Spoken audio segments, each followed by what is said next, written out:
অন্নপূর্ণা ভান্ডারের টাকা যাদের এখনো ঢোকেনি তাদেরকে সর্বপ্রথম তাদের স্ট্যাটাস চেক করে নিতে হবে। স্ট্যাটাস চেক করার জন্য আপনাকে গুগলে সার্চ করতে হবে সোশ্যাল রেজিস্ট্রি www.gov.com। এটির লিঙ্ক আমি ডেসক্রিপশনে দিয়ে দেবো, আপনি সেটিতে ক্লিক করে দেখতে পাবেন। তারপর এই ধরনের পেজ খুলবে, আপনাকে ফ্যামিলি ডাটা কালেকশনের উপর আপনাকে ক্লিক করতে হবে। ক্লিক করলেই আপনার কাছে এই ধরনের পেজ খুলে যাবে, যেখানে আপনি দেখতে পাবেন যে citizen portal, family log in আর ডিপার্টমেন্টাল অফিসার লগ ইন। আপনাকে অ্যাক্সেস সিটিজেন পোর্টালের উপর ক্লিক করতে হবে। ক্লিক করলেই আপনার কাছে এই ধরনের পেজ খুলে যাবে, যেখানে আপনি সমস্ত কিছু এখানে দেখতে পাবেন। আপনাকে সর্বপ্রথম আপনার ডিস্ট্রিক্ট সিলেক্ট করতে হবে। ডিস্ট্রিক্ট সিলেক্ট করার পর এখানে আপনাকে আপনার মোবাইল নম্বর লিখে নিতে হবে। মোবাইল নম্বর লিখে নেওয়ার পর এখানে আপনাকে ক্যাপচা ফিল করে রিকোয়েস্ট ওটিপির উপর ক্লিক করতে হবে।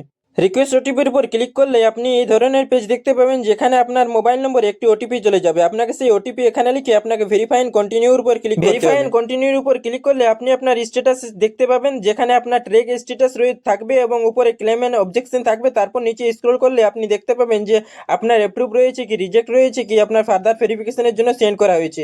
যদি আপনার অ্যাপ্রুভ থাকে তাহলে আপনার কিচ্ছু করার দরকার নেই, কিন্তু যদি আপনার অন্য কিছু থাকে যে আপনার টাকা না ঢুকে, তাহলে আপনাকে ক্লেম এন্ড অবজেকশনের উপর ক্লিক করতে হবে। ক্লেম এন্ড অবজেকশনের উপর ক্লিক করলে আপনার কাছে এই ধরনের পেজ খুলে যাবে, যেখানে আপনাকে ক্লেম বাই অ্যাপ্লিকেশন এর উপর ক্লিক করতে হবে।